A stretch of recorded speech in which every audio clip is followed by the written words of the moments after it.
જય શ્રી કૃષ્ણ વિદ્યાર્થી મિત્રો, હું મકવાણા કાજલ આજે ફરી તમારી સામે ધોરણ 8નું અંગ્રેજી ટોપિકનું નામ છે the simple present tense means કે સાદો વર્તમાન કાળ એના WH પ્રશ્ન લઈને આવી છું.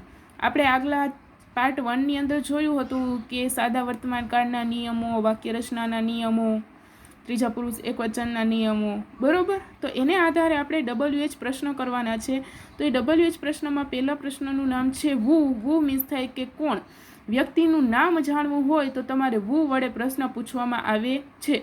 ધારો કે કોઈ વ્યક્તિનું તમને નામ નથી ખબર તો તે વ્યક્તિનું નામ જાણવા માટે વુ વડે પ્રશ્ન પૂછવામાં આવે. એક્ઝામ્પલ કે સાગર પત્ર લખે છે, પણ તમને નથી ખબર કે કોણ પત્ર લખે છે, તો એના માટે તમે પૂછો છો પ્રશ્ન કે કોણ પત્ર લખે છે, તો ત્યાં નામની બદલે આવી જાય વુ. વોટ એટલે થાય શું. બીજો ટોપિક છે વોટ. તો કોઈ વસ્તુ, પક્ષી, પ્રાણીના નામ અથવા કોઈ ક્રિયા દર્શાવવા અથવા કોઈ તમે ક્રિયા કરતા હોય એને દર્શાવવા માટે વોટ વડે પ્રશ્ન પૂછવામાં આવે છે. For example, what is he writing, તે શું લખી રહ્યો છે, બરોબર. પછી છે વેર એટલે કે ક્યાં, કોઈ સ્થળ છે, કોઈ જગ્યા છે, એને દર્શાવવા માટે વેરનો ઉપયોગ થાય છે. તો where is he standing. When એટલે થાય ક્યારે, તો કે સમયગાળો. સમયગાળો દર્શાવવા માટે વેનનો ઉપયોગ થાય. ફોર એક્ઝામ્પલ, કોઈ સમયગાળો આપ્યો હોય 9 વાગે, 10 વાગે, અથવા સવારે અથવા બપોરે, તો 9 AM, 10 AM, 5 PM, in the morning, in the afternoon, in the evening, એવા બધા શબ્દ આપ્યા હોય તો એ વેન સમયગાળો દર્શાવે છે. પછી છે વિચ. તો બેમાંથી કોઈ એક પસંદગી કરવા અથવા બે કરતાં વધુમાંથી પસંદગી કરવા. આપણે ઘણીવાર શોપિંગમાં જતા હોય, કોઈ એવું નથી કે જે શોપિંગમાં ન જતા હોય. જોકે અત્યારે તો કોરોના ચાલે છે તો ન જ જતા હોય. તો આપણી સામે ઘણી બધી વસ્તુની ચોઈસ આપણને આપી હોય, તો આપણે એમાંથી કોઈ એક ચોઈસ કરવી હોય, કોઈ એક વસ્તુ પસંદ કરવી હોય, તો એના માટે વિચ મીન્સ કે કયું એ વપરાય, એ પ્રશ્નસૂચક શબ્દ વપરાય છે. હાઉ મેની એટલે કે સંખ્યા જાણવા, કેટલા અથવા કેટલી સંખ્યાત્મક માહિતી મેળવવી હોય તો હાઉ મેનીનો ઉપયોગ થાય. પછી છે હાઉ મચ, જથ્થો જાણવા માટે, ગણી ન શકાય તેવી વસ્તુ દર્શાવવા. હવે એવું મેડમ, એવું વળી શું, ગણી ન શકાય તેવી વસ્તુ કેટલાને ખબર છે, ઘણાને તો યાદ આવી જ ગયું હશે. દૂધ હોય, તમે એને ગણી શકો.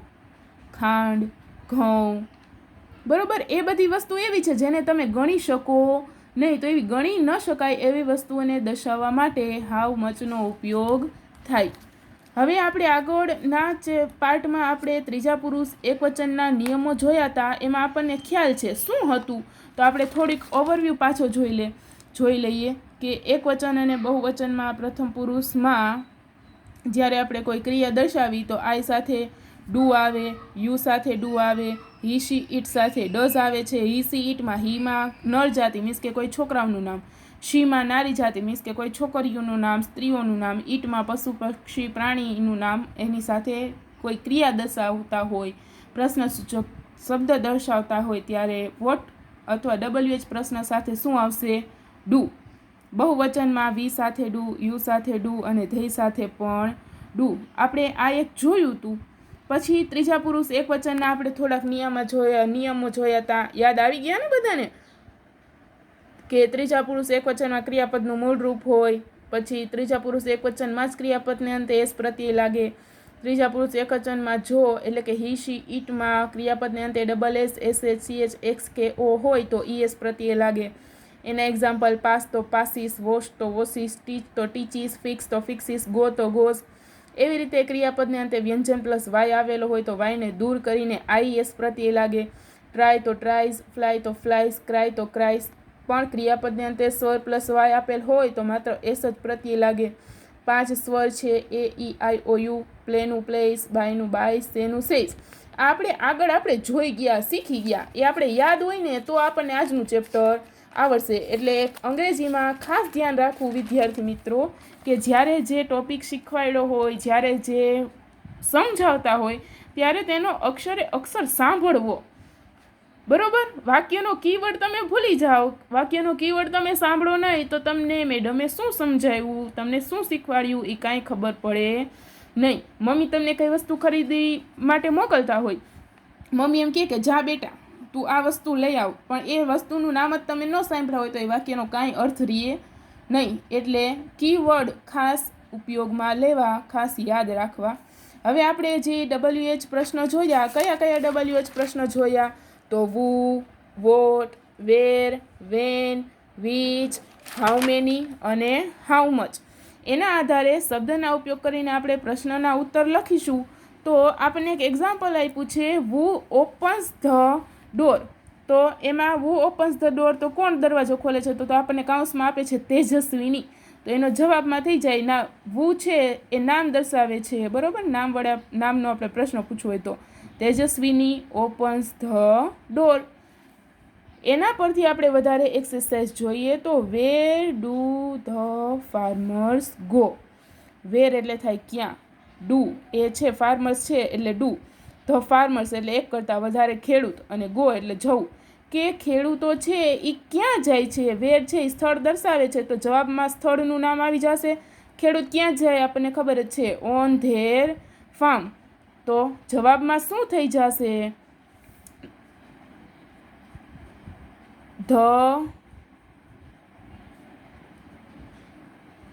The farmers go on their farms. બરોબર? The farmers go on their farms. અક્ષર મારા બહુ રૂડા થાય છે, તમને ખબર છે થોડીક, એટલે હકાલી લેજો. પછી છે બીજો પ્રશ્ન, which colour does Meena like? Which colour does Meena like? આપણે કીધું હતું શોપિંગમાં ગયા હોય તો આપણને પૂછે કયો કલર ગમે છે. તો અહીંયા મીના ગઈ છે શોપિંગમાં, તો એને કયો કલર ગમે છે? તો જવાબમાં આપ્યો છે આપણને બ્લુ. બરોબર? તો પહેલાં આપણે કરતા લેસી. કરતા કોણ છે? તો કે મીના. મીના. પછી ક્રિયાપદનું રૂપ આવે. તો અહીંયા લાઈક આપણને ક્રિયાપદનું રૂપ આપ્યું છે. તો આપણે કંઈક ત્રીજા પુરુષ એક વચનનો નિયમ હતો કે જો ત્રીજો પુરુષ એક વચન હોય તો આપણે અહીંયા ત્રીજો પુરુષ એક વચન જ છે મીના. તો ક્રિયાપદની પાછળ એસ કે ES લાગે. તો અહીંયા લાઈક છે ઓલરેડી એ આપી જ દીધું છે, તો માત્ર શું લાગશે? એસ. મીના લાઇક્સ. પછી કયો કલર ગમે છે મીનાને? તો કે બ્લુ. અને કલરનું colour. Meena likes blue colour. પૂર્ણ વિરામ કરવાનું ભૂલવાનું નહીં. વધારે એક્ઝામ્પલ જોઈએ છે, when do the children go to school? When do the children go to school? તો કે ઇન ધ મોર્નિંગ. બાળકો છે એ ક્યારે શાળાએ જાય છે? તો કે ઇન ધ મોર્નિંગ મીન્સ કે સવારે. તો એનો જવાબમાં આપણે લખીએ તો the children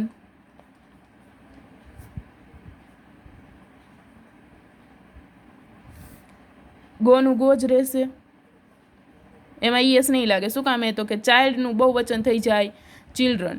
the children go to the school in the morning. The children go to the school in the morning, કે બાળકો સવારે શાળાએ જાય છે. પછીનો પ્રશ્ન છે, how many marbles does Rajat have? How many એટલે શું થાય? કેટલા. તો અહીંયા રજત પાસે કેટલી માર્બલ્સ છે, કેટલી લખોટીઓ છે? તો કે 10 મીન્સ કે 10. બરોબર? તો અહીંયા જોઈ 10 માર્બલ્સ છે રજત પાસે. તો હાઉ મેની વડે પ્રશ્ન છે તો પેલા વાક્યમાં કરતા આવી જશે, તો રજત. હવે અહીંયા જુઓ, રજત પછી તમને હેવ આપ્યું છે, પણ આપણે ત્રીજો પુરુષ એક વચન હોય તો હેવ હેઝમાંથી શું આવે? હેઝ. તો અહીંયા હેવની બદલે શું થઈ જશે? હેઝ.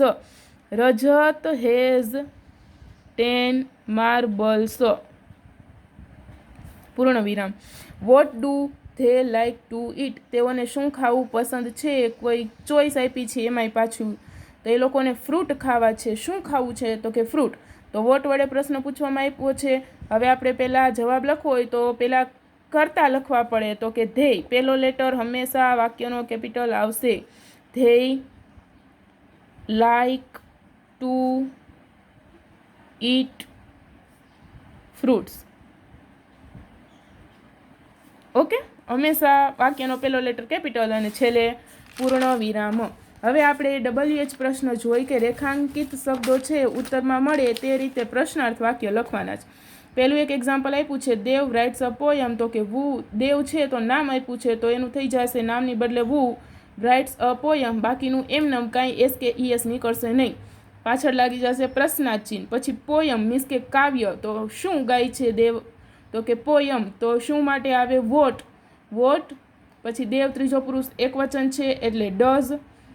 દેવ અને વ્રાઇટ પ્રશ્નાર્થ ચિહ્ન. આમાં વ્રાઇટની પાછળથી પછી જ્યારે WH પ્રશ્ન કરો ત્યારે એસ નીકળી જશે, વુ-વાળામાં નીકળશે નહીં. નામનો પહેલો અક્ષર એ હંમેશા કેપિટલમાં જ લખવો. હવે તમને એક પ્રશ્ન પૂછવામાં આવે છે, the children sing a song. બાળકો શું ગાય છે? તો પહેલાં તો ધ ચિલ્ડ્રન, આપણે ધ ચિલ્ડ્રન એટલે બાળકો. તો કે કોણ? તો આપણે શેના વડે પહેલાં પ્રશ્ન બનશે? તો કે વુ. વુ સિંગ અ સોંગ. રેડી? નામ ચિલ્ડ્રનની બદલે આવી ગયું વુ. પછી the children sing a song. શું ગાય છે? તો કે સોંગ.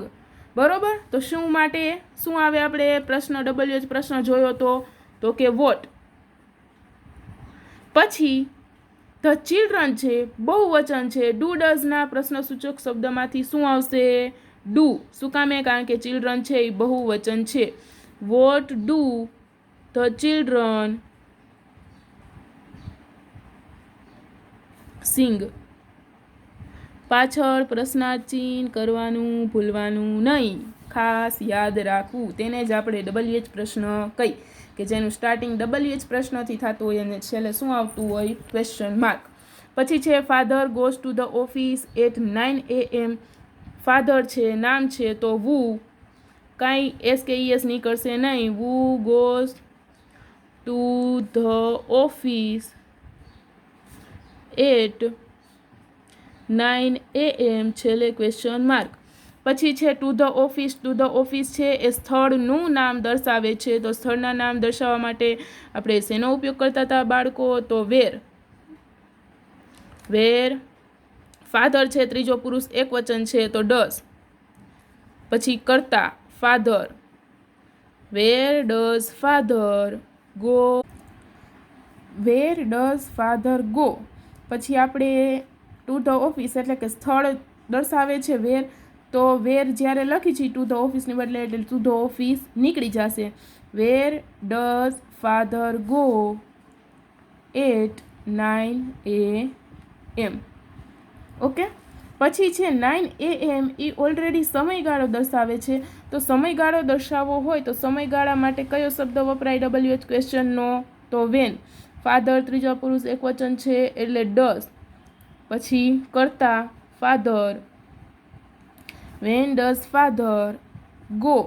પછી સમયગાળા માટે આપણે ઓલરેડી 9 AM માટે સમયગાળો વેન લઈ લીધું તો હવે એ લખવાનું થશે નહીં. તો છેલ્લે શું આપણે આવ્યું? ખાલી when does father go to the office. પછી છે સાગર brings 10 kites.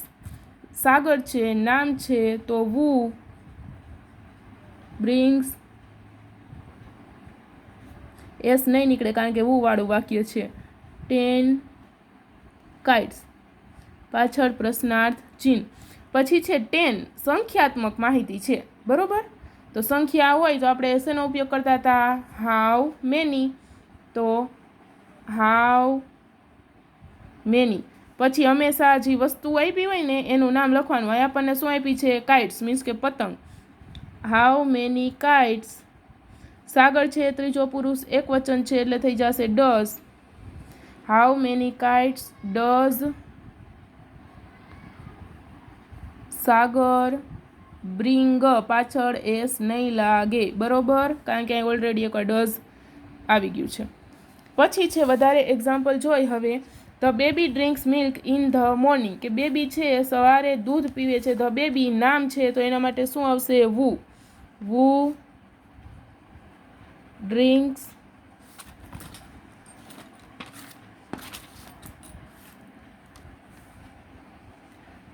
Milk in the morning. પાછળ પ્રશ્નાચિહ્ન કરવાનું ભૂલવાનું નહીં. પછી મિલ્ક શું પીવે છે? તો કે મિલ્ક. શું આવ્યો શબ્દ? તો શું માટે શું આવતું હતું? તો કે વોટ. વોટ. બેબી છે ત્રીજો પુરુષ એકવચન છે. Does. The baby drink. S નીકળી જશે કારણ કે WH પ્રશ્ન છે. ઓલરેડી ડઝ અહીંયા લઈ લીધું. What does the baby drink. S નીકળી જશે. In the morning. બરોબર. પછી છે ઇન ધ મોર્નિંગ સમયગાળો દર્શાવે છે તો when does the baby drink milk. પાછળ પ્રશ્નાર્થ ચિહ્ન. પછી છે Disha and Suman learn English in the evening. તો અહીંયા દિશા અને સુમન છે બે વ્યક્તિના નામ છે તો નામની બદલે who learn English in the evening.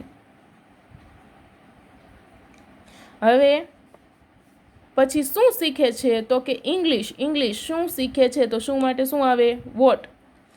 હવે ડુ ડઝ માંથી દિશા અને સુમન છે તો તમે એમ કહો મેડમ દિશા અને સુમન તમે કીધું તું છોકરા અથવા છોકરીનું નામ હોય તો ડુ ની બદલે ડઝ આવે. બરોબર, એવું કીધું હતું ને મેં કે છોકરા અથવા છોકરીનું નામ હોય ત્રીજો પુરુષ એકવચન હોય તો શું આવે? ડઝ. પણ અહીંયા જો દિશા અને સુમન કેટલા? એક કરતાં વધુ મીન્સ કે બે વ્યક્તિ છે. બહુવચન થઈ ગયું તો બહુવચન હોય તો શું આવે? ડુ ડઝ માંથી do. What do Disha and Suman. વ્યક્તિના નામનો પહેલો અક્ષર capital. What do Disha and Suman learn in the evening. એ ઇંગ્લિશ છે એ નીકળી જશે કારણ કે આપણે એનો જ પ્રશ્ન બનાવ્યો છે. અને લાસ્ટમાં question mark. In the evening છે સમયગાળો છે. When do Disha and Suman learn English.